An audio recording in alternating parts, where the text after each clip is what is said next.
Il primo giorno dei saldi, oggi, è ufficiali, è importante sottolineare, un dato abbastanza positivo, vediamo i primi rilievi sono stati abbastanza un più 0,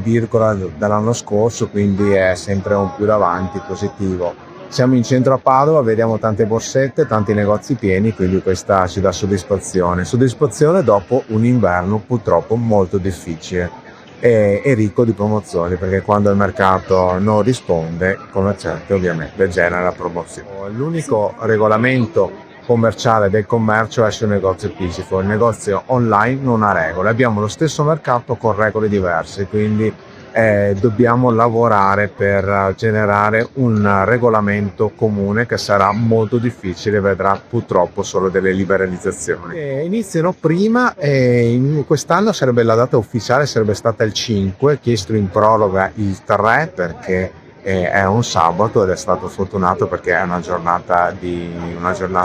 di sole, quindi invita a utilizzare i centri e a utilizzare i negozi di vicinato. E certo, sempre prima no, perché è dagli anni 80 che andava a febbraio, quindi c'è questa possibilità di spostare i saldi, però è qualcosa di molto difficile, anche perché la merce invernale è da agosto che è nei negozi e diciamo che gennaio è un buon momento per finire la stagione commerciale.